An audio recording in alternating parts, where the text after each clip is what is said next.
Mula riat patunggong Maynila. Isang pagtakas para sa kalayaan at pag-ibig ng takasan ko ang Saudi Arabia at tumuntong sa Ninoy Aquino International Airport. Tinanggal ko ang aking hijab at sa unang pagkakataon, naramdaman ko ang tunay na kahulugan ang kalayaan. Ngunit nga kaibigan, iyon pa lamang ang simula ang lahat. Naisugal mo na ba ang iyong buhay para sa pag-ibig? Ang kwentong ibabahagi ko ngayon ay isang pambihirang totoong salaysay tungkol sa isang babaeng tumakas mula sa mabanta sa buhay ng kanyang pamilya sa Saudi Arabia upang makarating sa Pilipinas. Ang kwentong ito ay umani ang milyon-milyong views sa Reddit at nagdulot ang inggit sa makalalakihan sa buong mundo para sa malalaking Pilipino. Ano nga ba ang espesyal sa mga lalaking Pilipino na handang isugal nga isang babaeng Arabo ang kanyang buhay para makasama sila? At ngayon, kumusta na ang kanyang buhay? Kamusta? Ako si Layla. Ipinanganak at lumaki ako sa Riyadh, ang kabisera ng Saudi Arabia. Sa kasalukuyan, sinisimulan ko ang isang bagong buhay sa Metro Manila. Ngunit 2 taon lang ang nakalipas, namuhay ako sa isang lugar na parang kulungang walang rehas. Ipapaunawa ko sa inyo kung paano ang buhay ng isang babae sa Saudi Arabia. Kapag lumalabas, kailangan naming magsuot ng abaya at hijab na tumatakip sa buong katawan. Hindi kami maaring pumunta sa ospital nang walang kasamang lalaking tagapag-alaga. Bagamat pinayagan na kaming magmaneho kamakailan, napakarami pa ring limitasyon. Ang pagpunta sa ibang bansa ay imposible nang walang pahintulot ang aming ama o asawa. Nagtapos ako sa King Saud University at isang interpreter na matatas magsalita ing Ingles at Filipino. Ngunit lahat ing kakayahang iyon ay walang saysay dahil kailangan kong mamuhay ng may limitasyon kahit na ako ay 27 taong gulang na. Hindi pa rin ako maaring lumabas mag-isa pagkalipas ang 3 ngiram apon at kailangan kong iulat ang lahat ng aking gagawin sa aking ama. Unang beses kong nalaman ang tungkol sa Pilipinas noong nasa kolehiyo ako. Labis akong namangha ng palihim na ipinanutsa. Akin nga aking kasama sa kwarto ang isang sikat na teleserye. Ang eksena kung saan ang bida ay mag-isang umiinom ng kape sa isang coffee shop, malayang nakikipag-usap sa mga lalaki o kahit na naghahawak kamay para sa akin, ang nga iyon ay parang panaginip. Mula nun, nagsimula akong palihim na manut ang nga teleserye at makinig sa OPM. Natuto akong mag-Filipino sa pakikinig sa musika ang nga artistang Pilipino. Nagtiyaga akong mag-aral online sa loob ang 3 taon nang hindi nalalaman ang aking pamilya. Layla, nakatuto ka na naman sa computer, mag-aral ka na lang magluto. Hindi alam ng aking ina na aking ina nag-aral akong Filipino. Kung nalaman niya, marahil ay kinuha na niya ang aking computer. At pagkatapos, isang nakatakdang pagtatakpo ang nangyari. 2 taon na ang nakalipas habang nagtatrabaho ako bilang interpreter sa isang international trade fair. Nakilala ko si Miguel, isang empleyado mula sa isang kumpanya sa Pilipinas. Sa unang tingin pa lang, kakaiba na siya. Hello, ako si Layla, ang inyong interpreter. Ako naman si Miguel mula sa Pilipinas. Ang ibang nadayuhan ay tinitingnan ako bilang isang ordinaryong babaeng empleyado, ngunit iba si Miguel. Tinitingnan niya ako sa mata kapag nagsasalita at hinihingi pa ang aking opinion. Matiyaga pa siyang naghihintay na matapos akong magsalita. Binibining Layla, ano po ang opinion ninyo sa probisyong ito ang kontrata? Kayo po kasi ang pinakanakaalam ang sitwasyon dito. Nang marinig ko iyon, lubos akong nagulat. Sa Saudi Arabia, halos hindi kailanman humihingi ng opinyon ang mga lalaki sa mga babae, lalo na sa negosyo. Ang galing ninyong mag-Filipino. Paano po kayo natuto? Mahilig po kasi talaga ako sa mga teleserye at OPM ng Pilipinas, kaya palihim po akong nag-aral. Nang gamitin ko ang salitang palihim, bahagyang lumungkot ang mukha ni Miguel. Maingat siyang nagtanong, palihim po? Bakit po kailangan patago? Dito po kasi hindi nila gusto na nakakaroon eng interes ang nga babae sa kultura eng ibang bansa. Tahimik akong tinitigan ni Miguel. Sa kanyang nga mata, hindi awa ang naramdaman ko, kundi isang tapat na pagnanais na umunawa. Kung ganun, kahanga-hanga po kayo. Sa kabilang mahirap na sitwasyon, hindi kayo sumuko at nagpatuloy sa pag-aaral. Iyon ang pinakamakabagdag damdaming salita na narinig ko sa buong buhay ko sa Saudi. Madalas sabihin ang iba na ako ay isang babaeng hindi marunong makontento, ngunit kinilala ni Miguel ang aking pagsisikap. Sa loob ng 3 araw na trade fair, madalas kaming makita dahil sa trabaho, ngunit ang kakaiba ay palagi akong tinatrato ni Miguel ng may paggalang at respeto. Kung tatanungin ninyo ang ibang mga kliyenteng dayuhan, "Hoy, ikuha mo ako ang kape, ngumiti ka naman, bakit ang seryoso mo?" Para nila akong isang katulong. May ilang negosyanteng Europeo pa nga na sadyang humanahanap ang paraan para makipagkamay sa akin. Ngunit, iba si Miguel. Binibining Layla, kung nauhaw po kayo, ako na ang kukuha ang inumin para sa inyo. Pagod na po kayo sa maghapong pag-interpret. Anong oras po ba maganda para sa inyo na magsimula tayo bukas? Maari po ba kayong magrekomenda ang tradisyonal na pakain sa Saudi? Gusto ko po kasing matutunan ang kultura ninyo. Itinuring niya ako bilang isang tao, isang individual na may halaga at karapat dapat igalang. Sa huling araw, hindi ko na napigilan ang aking kuryosidad at tinanong ko siya, "Miguel, lahat ba ang lalaking Pilipino ay ganito makitungo sa mga babae?" "Opo naman. Dahil ang mga babae ay tao rin. At saka si Binibining Layla ay isang matalino at mahusay na tao." Sa sandaling iyon, parang sasabog ang aking puso. Sa loob ang 27 taon, hindi pa ako nakarinig ng ganoong nga salita mula sa sinumang lalaki. Binibining Layla, ang Pilipinas ay isang bansa kung saan tunay na malaya ang mga kababaihan. Nagkaroon na kaming babaeng vice-presidente at napakaraming babae na CEO ang malalaking korporasyon. Kung makakaroon kayo ang pagkakataon, subukan ninyong bumisita sa Pilipinas. Kahit na iyon ay simpleng sinabi lamang ni Miguel, para sa akin, ito ay isang mensahe ng pag-asa. Mayroon bang ganong lugar? Isang lugar kung saan maaring maglakad mag-isa ang isang babae sa gabi, magsuot ng damit na gusto niya at malayang magtrabaho?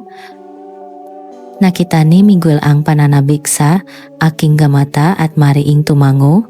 Sigurado po, ganon ang Pilipinas? At higit sa lahat, maraming tao ron ang gumagalang sa opinyon ng kababaihan at sumusuporta sa kanilang nga pangarap. Nun din, isang desisyon ang nabuo sa aking isipan. Kahit malabo pa, naramdaman kong kailangan kong gumawa ang isang bagay. Sa huling gabi ang kanyang business trip, tinipon ko ang lahat ang lakas ang loop na hindi ko pa nagawa sa buong buhay ko. Nagpadala ako ang pribadong mensahe kay Miguel. "Miguel, kung may oras ka, maaari ba tayong makita sa coffee shop sa lobby ng hotel? May mahalaga akong gustong sabihin." Nang makita kami, iyon ang unang beses sa buhay ko na nagbukas ako ng aking saloobin sa isang lalaki. "Miguel, sa totoo lang, gusto kong pumunta sa Pilipinas. Sobrang gusto ko." Ngunit Binibining Layla, sa Saudi Arabia, halos imposible para sa isang babae na maglakbay mag-isa sa ibang bansa. Kailangan ng pahintulot ng pamilya at lahat ay kontrolado. 27 na ako pero wala pa akong anumang bagay na napagdesisyonan para sa sarili ko. Nagsimulang manginig ang aking boses. Ang bawat araw ko ay paulit-ulit lang. Bahay, trabaho, tapos bahay ulit. Lahat ay nasa ilalim ng pagbabantay ng iba. Gusto ko lang mamuhay ng malaya. Nang isip sandali si Miguel bago nagsalita.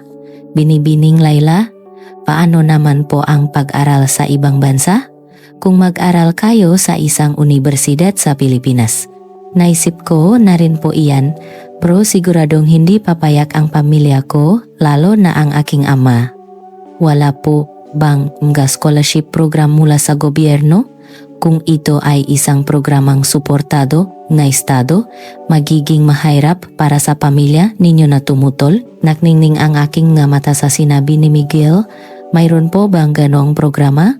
Kung mayroon, makakapunta po ba talaga ako? Sigurado po. At binibining Laila, kung dumating man ang pagkakataong iyon at kailangan ninyo ang tulong sa Pilipinas, huwag po kayong mag-atubiling kontakin ako. Ibinigay niya sa akin ang kanyang business card. Para sa akin, iyon ay isang tiket ng pag-asa.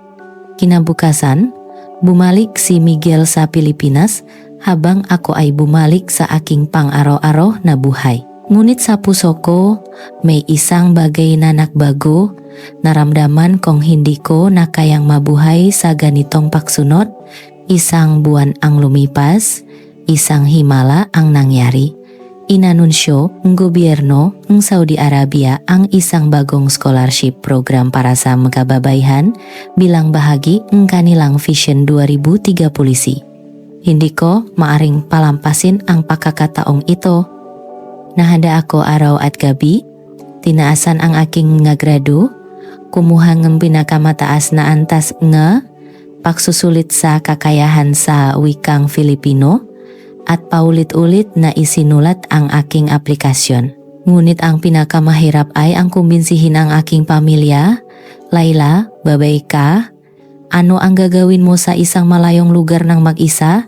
Ang pagtutol ng aking ama ay inaasahan ko na. Ama, ito po ay isang programang suportado ng gobyerno. Sabi po ng gobyerno, kailangan ito para sa kinabukasan ng Saudi Arabia. Hindi maaari. Masyadong malayo ang Pilipinas at hindi ito isang bansang Muslim. Paano ka mabubuhay doon ng mag-isa, Ama? Ang Pilipinas po ay may kalayaan sa relihiyon. Maraming Muslim ang naninirahan doon at may mga halal restoran at moske. Matapos ang ilang linggong pag-usap ng pamilya, sa wakas ay nakuha ko ang kanilang pahintulot, ngunit may kondisyon. Kailangan mong bumalik pagkatapos ng isang taon at kailangan mong mag-video call bawat linggo para mag-report. Nang matanggap ko ang acceptance letter, umiyak ako mag-isa sa aking silid. Ang saya at takot ay sabay na dumating. At noon, nag-message ako kay Miguel. Miguel, natatandaan mo pa ba ang babaeng Arabo na nagsabing gustong pumunta sa Pilipinas?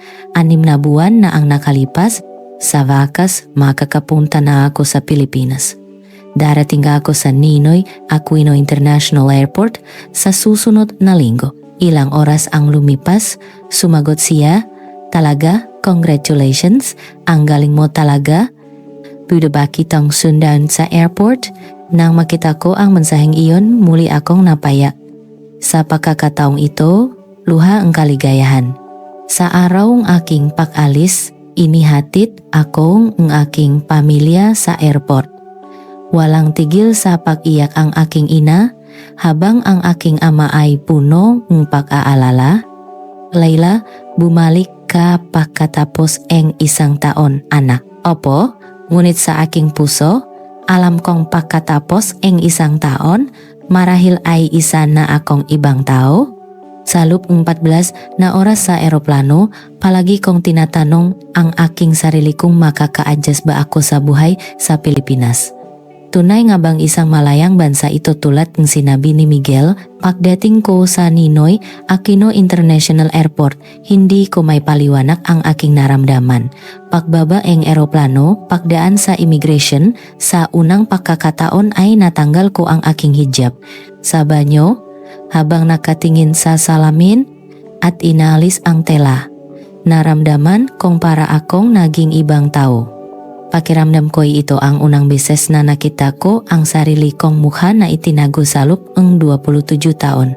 At nang makita ko si Miguel na naghihintay sa arrival gate, ang puso ko'y kumabog ng malakas na parang lalabas sa aking dibdib.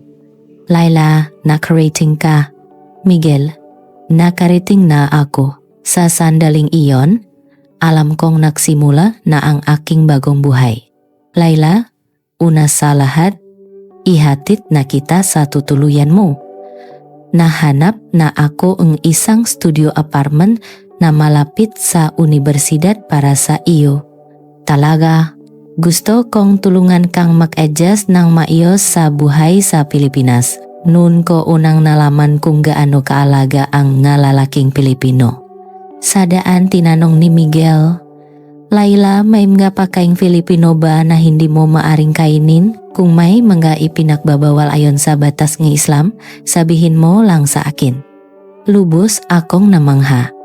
Nag-aalala pa siya sa mga patakaran sa pagkain ang Islam. Alam mo rin ang tungkol sa pagkain halal? Opo, na-research ako, maraming halal restoran sa Maynila. Subukan natin bukas. Sa sandaling iyon, naniwala akong si Miguel ay isang tunay na espesyal na lalaki. Ngunit ang buhay sa Pilipinas ay hindi laging madali. Ang unang culture shock ay nangyari sa unang araw ko sa universidad. Dayuhan ka, saan ka galing? Mula ako sa Saudi Arabia. Dun sa maraming langis. Diba? Siguro mayaman kayo? Hindi ba't sa Saudi Arabia madalas may terorismo? Bakit hindi ka nakahijab? Di ba dapat nakasuot ka niyan? Nasaktan ako sa mga salitang puno eng kamangmangan at prejudis. Sa tuwing nangyayari iyon, laging nasa tabi ko si Miguel. Laila, huwag mong pansinin ang sinasabi nila. Hindi lang nila naintindihan. Pero minsan, sobrang bigat. Sa Saudi, kahit nainapi, alam ko kung sino ako. Dito, minsan hindi ko na alam kung sino ako. Kung ganoon, dahan-dahan nating hanapin. Ang mahalaga, malaya ka nang hanapin ang iyong sarili ngayon. At lagi akong nasa tabi mo, ang kanyang walang sawang suporta ang naging malaking lakas para sa akin. Isang buwan ang lumipas, hinarap ko muli ang kabiguan sa paghahanap ng part-time na trabaho. Kahit na magaling akong mag-Filipino, isa pa rin akong dayuhan. Matapos ang sunod-sunod na pagtanggi, halos sumuko na ako. Umuwi ako at umiyak mag-isa at dumating si Miguel. Galit na galit siya nang ikuwento ko ang nangyari. Diskriminasyon iyan, hindi iyan katanggap-tanggap. Kinabukasan, dinala ako ni Miguel sa kumpanyang pinagtatrabahuhan niya. Direktor, ito po ang interpreter na naikwento ko sa inyo. Napakahusay niya. Wow, ang galing mong mag-Filipino. May plano ang kumpanya natin na palawakin ang merkado sa Middle East. Tiyak na malaki ang may tutulong mo. Si Miguel mismo ang nahanap ng trabaho para sa akin. Miguel, bakit mo ginagawa ang lahat ito para sa akin? Si Laila ay isang taong may kakayahan. Ang isang tulad niya na makaranas indiskriminasyon ay lubos na hindi makatarungan.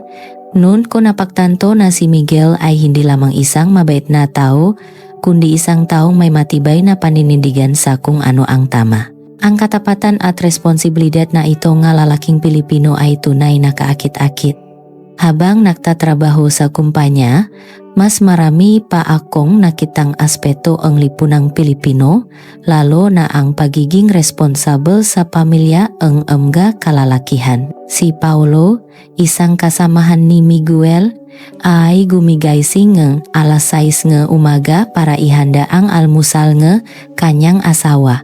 Si Marco naman ay laging dinadala ang kanyang ina sa ospital tuwing Sabado at tuwing Linggo, ang buong pamilya ay nagsasama-sama para sa tanghalian. Nang makita ko ang kanilang pagiging, maka pamilya at responsible. Lalo kong minahal ang kulturang Pilipino at isa pang kaakit-akit na katangian na nakita ko kay Miguel ay ang kanyang paggalang sa kababaihan. Hindi niya kailanman ipinilit ang kanyang opinyon, lagi niya munang hinihingi ang sa akin. 3 buwan matapos akong makarating sa Pilipinas, dumating ang pinakamalaking krisis. Tumawag ang aking ama, Laila, umuwi ka na agad. Gusto kang pakasalan ang anak ang pamilyang Aljamil? Ama, nag-aaral pa po ako. tama na ang pag-aaral na iyan, panahon na para mag-asawa. Ito ay desisyon na ang pamilya. Pagkatapos ing tawag na iyon, nawalan ako ing pag-asa. Kailangan ko na ba talagang bumalik sa Saudi Arabia at talikuran ang kalayaang kakakita ko palang? Nang ikuwento ko ito kay Miguel, ang kanyang reaksyon ay hindi ka panipaniwala. Laila, ang pagpapakasal ay desisyon mo. Walang sinuman ang may karapatang pilitin ka. Pero sa amin, hindi ganun. Ang pamilya ang nagdedesisyon ang lahat. Kung gayon, ano ang gusto ni Laila? Gusto mo ba talagang bumalik? Hindi. Gusto kong manatili dito, pero hindi ko kayang labanan ang aking pamilya. Noon sinabi ni Miguel, Laila, tutulungan kita. Anuman ang paraan, hahanap ako ang paraan. Pero napaka-komplikado NG problemang ito. Kahit na komplikado, ang kaligayahan ni Laila ang pinakamahalaga. Nang marinig ko ang salitang iyon, uminit ang aking dibdib. Handa ba talagang gawin ang lalaking ito ang lahat para sa akin? Tunay ngang tinulungan ako ni Miguel. Nahanap siya ang abogado para kumonsulta sa aking kaso at inalam niya ang polisiya ng gobyerno ng Pilipinas sa pagprotekta sa mga refugi. Laila, una sa lahat, nakahanap na ako ng paraan para ma-extend ang student visa mo. Kung mag-aral ka ng master's degree, maaari kang manatili ang 2 taon pa. Nang makita ko ang masigasig na tulong ni Miguel, natuklasan ko ang isa pang kaakit-akit na katangian nga lalaking Pilipino, ang katapangang harapin ang problema at ang dedikasyong gawin ang lahat para sa taong mahal nila. Isang linggo ang lumipas, isang mas malaking krisis ang dumating. Naabiso ang aking ama na siya mismo ang pupunta sa Pilipinas. Laila, bukas darating ako sa Pilipinas. Susunduin kita, labis akong nataranta. Miguel, anong gagawin ko? Kapag dumating si ama, tiyak na mapipilitan akong bumalik. Noon, isang hindi kapanipaniwalang mungkahi ang sinabi ni Miguel. Laila, ako mismo ang haharap sa iyong ama? Ano? Kakausapin ko siya ng direkta. Sasabihin ko kung gaano ka kausay mamuhay sa Pilipinas at kung gaano ka kahalagang tao. Miguel, mapanganib iyan. Siguradong magagalit ang aking ama? Ayos lang. Mahal talaga kita, Laila. At gusto kong formal na ipakilala ang sarili ko sa iyong ama. Sa sandaling iyon, napagtanto kong tunay akong mahal ni Miguel at kung gaano katapat ang pag-ibig na iyon. Kinabukasan, sinundo ko ang aking ama sa NAIA. Ang aking ama na 1 taon ko nang hindi nakikita ay mayroon pa ring seryosong mukha. Laila, malaki ang ipinagbago mo. Bakit hindi ka nakahijab? Ang unang salita niya ay paninisi. Ama, masaya po ako ngayon. Masaya? Iniwan mo ang iyong pamilya para mabuhay mag-isa? Saan ang saya ron? Hindi ko po iniwan ang pamilya. Hinahanap ko lang po ang aking mga pangarap. Noon, lumitaw si Miguel. Magandang araw po. Ako po si Miguel, kaibigan ni Laila. Malamig na tinitigan ang aking ama si Miguel. Ikaw ang lalaking nang akit sa aking anak? Hindi po, ama. Si Miguel po ang laging tumutulong sa akin. Gino, tunay ko pong iginagalang at minamahal si Laila. Gusto ko pong makita ninyo kung gaano kahusay ang kanyang pag-unlad dito sa Pilipinas. Ang sumunod na araw ay parang impyerno. Binalawala ang aking ama si Miguel at araw-araw akong pinipilit na umuwi. Kinuha pa niya ang aking pasaporte at bumili ang tiket sa eroplano para sa akin nang walang pahintulot. Nung gabing iyon, lubos akong nawalan ng pag-asa. Iniisip na tapos na ang lahat. Ngunit hindi sumuko si Miguel. Kinabukasan, nawala si Miguel. Hindi ko siya makontak. Pagsapit ang gabi, lumitaw siya, may hawak na isang malaking folder. Miguel, saan ka nakpunta? Nakalala ako ng husto. Laila, may gusto akong gipakita sa iyong ama. Ang kinuha ni Miguel mula sa folder ay isang kopya ng Quran na isinalin sa Filipino. Ngunit hindi ito isang ordinaryong salin, kundi isang kopya na isinulat mismo ni Miguel gamit ang kanyang kamay. Ano ito? Gino, mula kahapon hanggang ngayon, sinulat ko po ang Quran. Gusto kong maunawaan ang relihiyon at kultura ni Laila. Lubos na nagulat ang aking ama nang makita ang sulat kamay na kopya. Lahat NGI to ay, ikaw mismo ang naksulat? Opo, isinulat ko po ito ng buong puso at gusto ko papong matuto ng higit patungkol sa Islam. Na makita ang letrang puno ang katapatan ni Miguel, unti-unting nagbago ang ekspresyon ng aking ama. Binata, may puso ka. Mula nun, nagsimulang kausapin ang aking ama si Miguel. Matapos ang 3 oras na pagtatanong, sinagot ni Miguel ang lahat ng tanong ng may katapatan. Ngunit hindi pa rin kumbinsido ang aking ama. Nun sinabi ni Miguel, Gino, kung gayon bigyan ninyo po ako ng pagsubok. Anumang pagsubok, handa ko pong tanggapin. Nag-isip sandali ang aking ama at nagsalita, sige. Kung gayon, pumunta ka sa Saudi Arabia at manirahan kasama ang aming pamilya sa loob ng 3 buwan. Kung lubos kang makakaangkop sa aming kultura, papayagan kitang pakasalan si Laila. Labis akong nabigla, ngunit hindi nakatubili si Miguel. Pumapayak po ako, handa po akong umalis anumang oras. 2 buwan ang lumipas, tunay ngang pumunta si Miguel sa Saudi Arabia. Napakahirap ang kanyang buhay dun. Ngunit tuwing gabi sa aming video call, kahit pagod, hindi siya kailanman nagreklamo. At isang himala ang nangyari. Lubos siyang nakaangkop. Natuto siyang Arabic, pinag-aralan ang kultura at nakipag-usap patungkol sa negosyo sa aking ama. 3 buwan ang lumipas nang bumalik si Miguel sa Pilipinas, kasama niya ang aking ama. Laila, totoang lalaking iyan. Inobserbahan ko siya sa loob ng 3 buwan. Tunay kaniyang mahal, iginagalang ang ating kultura at napaka-responsable. Tinatanggap ko na siya. Sa wakas, nagbukas ang puso ng aking ama. Miguel, tinatanggap na kita bilang aking manugang. Alagaan mo si Laila. Maraming salamat po, ama. Gagawin ko pang maligaya si Laila sa buong buhay niya. 6 na buwan ang lumipas. Nakaroon kami isang maliit na kasal sa Pilipinas. Masaya ang aming buhay may asawa.